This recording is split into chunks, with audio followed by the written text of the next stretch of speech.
Is Kaspa Mining back? Today I sit down with a special guest, Greater Good Mining, to talk about what's been going on with Kaspa, why we've seen the price increase, what the latest fork means for us Kaspa miners, and what do you do with that old Kaspa mining hardware? Stay tuned. All right, so we're here with Greater Good Mining. How's it going? Going great. Thanks for having me on the channel again, Hobbyist. I appreciate it. Absolutely. So guys, when we're talking Kaspa, this is the man you want to hear from. Somebody who's got into Kaspa mining early on. Not necessarily Kaspa itself, but more Kaspa mining. I mean, he's the guy I think about when I think about the first ASIC, and who actually used it. So, Greater Good, I appreciate you joining me today. You ready to talk some more about Kaspa? Always. I'm always ready to talk about Kaspa. All right, so Kaspa is up 56% over the last 30 days. How you feeling right now? I feel great right now. I mean, all-time highs were around 20 cents. I'd feel even better at that, but I'm very happy. We touched down in the 5.5 cent range, and it always makes me a little nervous, but I have conviction in Kaspa. I really do feel like it's changing the game for mining and just for the tech in general. So when I see 5.5 cents, of course, I'm a little nervous, but I just know where we're going. So I just try to keep on mining and just wait and be patient. Yeah, Kaspa is something where, and I don't know if you feel the same way, but I've seen very much over the last year or two where like Kaspa's price reacts on its own. When Bitcoin goes crazy, we haven't seen Kaspa go wild. When altcoins have pumped, sometimes we haven't seen Kaspa move an inch. Is that something you've noticed as well? Today's video is sponsored by the team over at BT Miners. With the bull run in full swing, new crypto mining hardware is dropping every day, making right now the perfect time to purchase that ASIC miner that you've had your eyes on. I've been working with the team at BT Miners for several years now and can vouch for their customer service, fast shipping, and finally, competitive pricing. BT Miners always has stock in my favorite miners, like the Bitmain Antminer L9 and the S21 XP. And for home miners, the AlphaPex DG Home 1, the Volk Miner D1 Mini, and loads of Goldshell and Iceriver miners. But guess what? BT Miners has a brand new ASIC repair facility in the United States to help customers struggling to find trusted, reliable repair centers stateside. Go check out BT Miners today via the link in the video description down below, as well as enjoy a discount code off your entire order with checkout code Hobbyist. I have noticed that, and even from the very beginning, Kaspa was moving on its own through the bear market. It was like having its own little mini bull run during the bear market. And I think that was one of the reasons why I was so excited to mine it, because I was doing so well through the bear market while other projects weren't maybe doing so hot. So Kaspa kind of seems to do its own thing. And it's new enough where it's going to be volatile, of course. But I have a feeling that when we're getting into maybe some alt season, we've seen some Bitcoin dominance kind of dropping off a little bit, and we're starting to see Ethereum kind of pumping. So maybe we'll start catching some of the wave with Ethereum instead of Bitcoin just itself. Who knows what it'll do, but I'm very happy right now because the price keeps going up. Yeah. Lately anyway. Yeah, we got a long way to go still. All right, we got a long way to go, yeah. but this is the start. We're rounding first base right now, but we still got a long way to home at this point in time. So just a few days ago, we had the Kaspa Crescendo fork, and so what does that mean, and why should miners even care? The Crescendo hard fork is huge for Kaspa because we're going from 1 block per second, which was already extremely fast. Now we are at 10 blocks per second. And that means we're faster than anything else. Proof of work, fastest decentralized block DAG, not blockchain, but block DAG. And that means we also have Rusty Kaspa now. So on top of 10 blocks per second, we have the ability to build smart contracts on Kaspa. We can do EVMs on Kaspa. I think Igor Labs is working on Ethereum virtual machines for Kaspa. So there's tons of potential going forward after the hard fork. It opens it up to everything that was available for like Ethereum and Solana and Cardano. All these things that can be built on those chains can now be built on Kaspa. So that is huge because it's bringing a lot of attention. There was already a lot of attention on Kaspa for being fast, but now it can be built on. Yeah. Something that I've seen, we've looked in the past and we've seen Kaspa as a miner. We've seen Kaspa have some great rewards during the times of like meme coin launches. and that's been great as a miner. But it's a quick pump, and then it kind of fizzles out. And so Kaspa now is in a place, and where this has really put Kaspa is, and why miners should care, is now we can see more and more things built on Kaspa. And you might be like, well, why do I care? I'm a Kaspa miner. I don't really care about that. Well, the value there is miners make out when transactions are actually occurring. That's when as I said, when meme coins occurred, there were a lot of transactions occurring, and that actually resulted in more miner fees, which worked out awesome. So we want that. But we don't just want little burst. We want consistency. And that's what we got back in the GPU mining days with Ethereum and proof of work. And that's what made it so profitable. So in that situation, not only do we get fast speeds now, as Greater Good Mining has said, but now we actually have we'll call it the foundation available for these projects to get built on. Have you heard of any rumors of anything out there that might be coming over to Kaspa? So I know that they, like I've mentioned already, Egra Labs building Ethereum virtual machines on Kaspa, and then Sparkle working on smart contracts, which is supposed to be coming this summer. And I've seen people like Christian Ludwig. We've met him before at different meetups. And I know that he is talking about, like, they're working on building stable coins on Kaspa, and anything that can be built on Ethereum could very easily be bridged over to Kaspa now. So I haven't heard specifically about like projects that are already planning big things for Kaspa, but I know that anything that can be built on Ethereum supposedly going forward should be able to be bridged over to Kaspa if everything goes well with like Egra Labs and Sparkle and all these companies that are trying to work on that. So I have a feeling you'll see some things, by the end of this year that are the pretty big things that are being built on Kaspa, especially like stable coins. Like you had mentioned, not necessarily that you mentioned empty blocks or anything, but like I've heard people say, like, all we're doing is sending Kaspa really fast back and forth to each other. That's not going to be the case anymore. We're going to be able to collect fees from just moving even like stable coins around and things like that. So the blocks aren't going to be empty, and we'll get price appreciation hopefully because of that. Also, you had mentioned the KRC20 tokens for miners. That's huge because we saw pumps in profitability on our miners during a really rough time with the price of Kaspa and the hash rate was very high. Miners became profitable because of those KRC20 tokens being launched. But if we can get consistent fees from smart contracts and stable coins and tokens being minted, then we're in a whole different ballgame with Kaspa mining.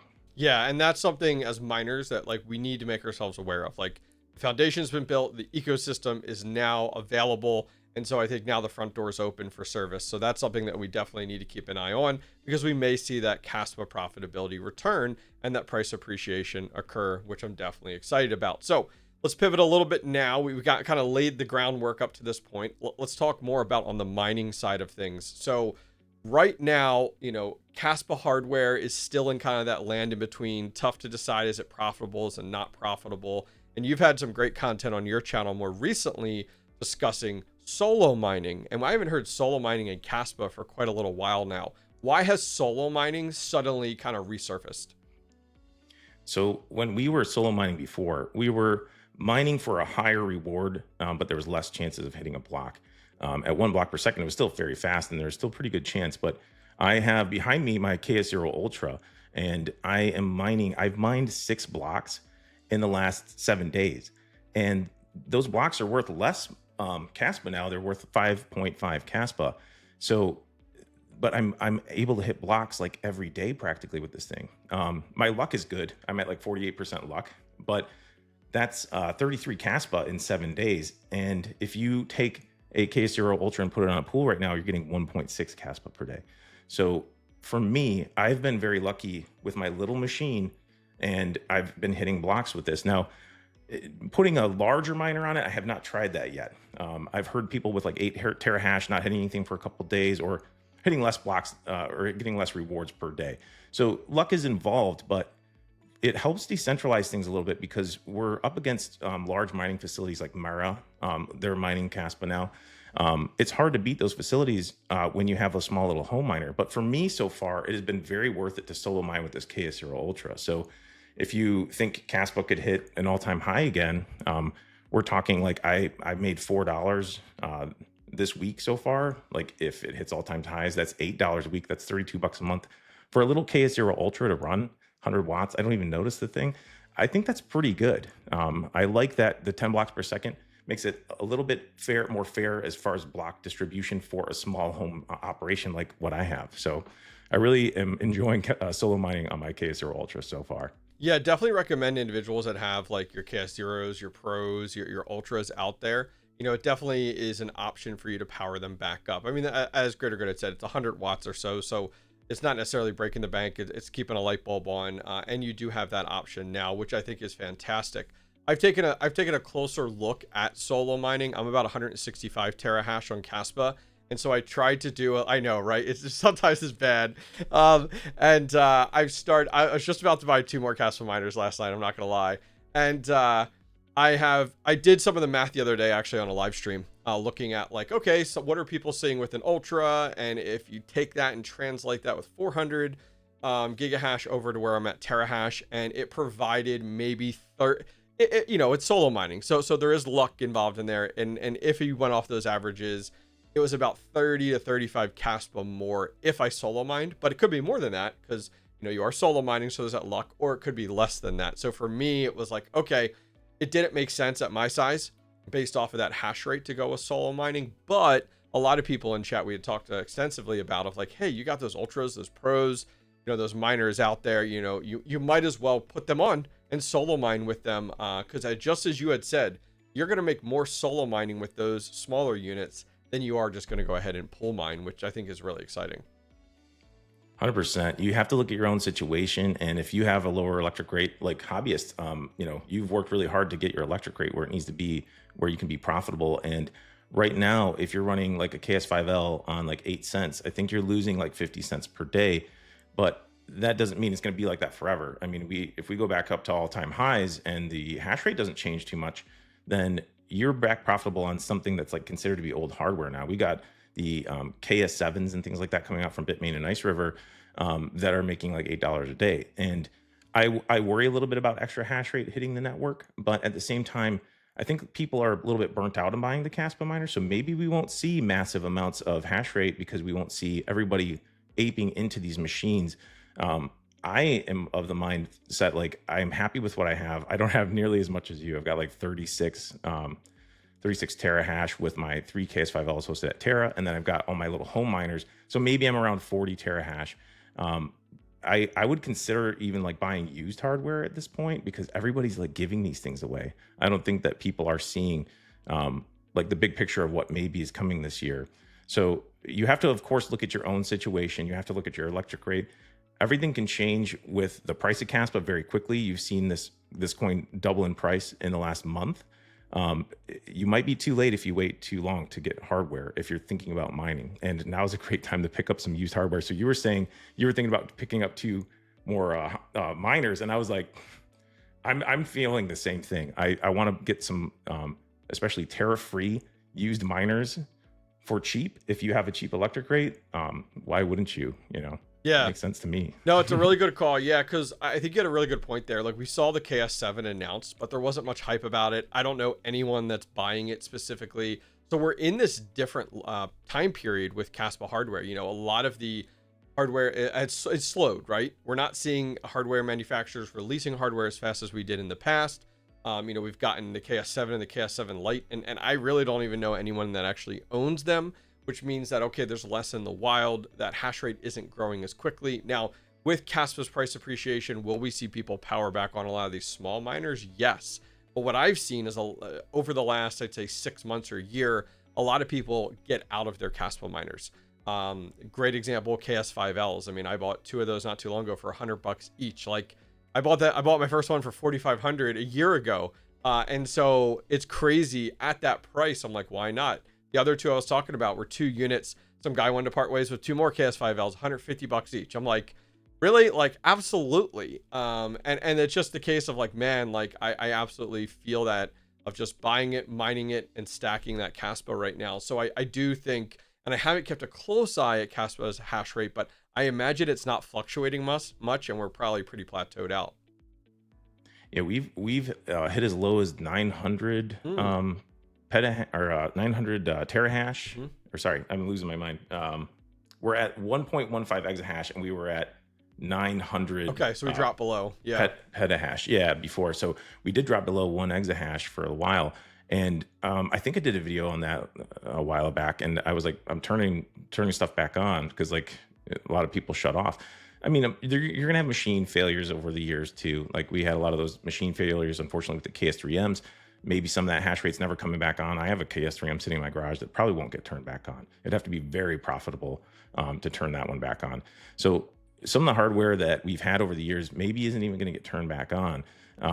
So yeah, I watched the hash rate pretty closely.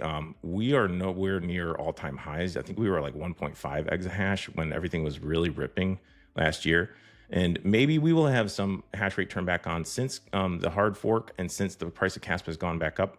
You know, we've gone from 900 to 1.15. So there's a little bit of a blip upwards in the hash rate there, but we're still real close to profitable. All it's going to take is like a few days of like Kaspa pumping really hard, and then I mean we're back to profitable again. So I'm just going to keep stacking. I know that like people say just shut it off, just buy the coin, but I like to mine and I like to support the network. I also know that I'm not going to like watch it so closely that at like 3 p.m. When Kaspa hits X amount of money, I'm going to go buy exactly 100 Kaspa. I'm just not going to do that. I want to stack. And you can, also if you're, been mining for a while and you have like a decent sized operation, consider mining as a business too. You can do that kind of thing to kind of get yourself ahead a little bit, write off hardware, write off a little bit of the power. So there's ways to be profitable with crypto mining and Kaspa, especially if you just kind of look into it a little bit more. Yeah, I totally agree with you. I mean, you will not value from these pumps we see in Kaspa mining, from these additional rewards. You won't value from that with just buying the coin. I am eager to see where people go with a lot of this older Kaspa mining hardware. I mean, I'm stuck. Like I got 2 KS 1.5s, I got 4 KS2s. I still actually have 3 KS3Ms running that I'm going to be decommissioning here in the next week. And it's like, dang, what do I do with these things? Because people aren't buying them right now. So at this point, I'm just kind of hanging tight until we see the market rebound and hope somebody with free power eats these things up, because that's really all you can do with it. But yeah, so on that note, greater good mining. I appreciate you joining me today talking Kaspa. I think we both bleed green at the end of the day, and really excited to see where Kaspa goes from here. So appreciate you joining me. Are you ready to invest in your next Bitcoin miner, but unsure where to start? Look no further than compassmining.io. Why choose Compass Mining? 3 reasons. Number 1, an effortless buying experience. Their state-of-the-art website and secure checkout process make purchasing your Bitcoin miner a breeze. Number 2, their expert guidance. Unsure which Bitcoin miner is right for you? Their friendly, knowledgeable team based in the US is here to help. Number 3, their hosting solutions. Need a place to host your new Bitcoin miners? Compass Mining has over 20 partner locations across the United States. I recently visited their Nebraska facility in December and now host several Bitmain Antminer S21s and S19K Pros at Compass. The experience was fantastic. Ready to learn more? Visit the link down below to set up a free one-on-one consultation with a Compass Mining team member, or watch the full Nebraska mining farm tour down below. Start your Bitcoin mining journey today with Compass Mining.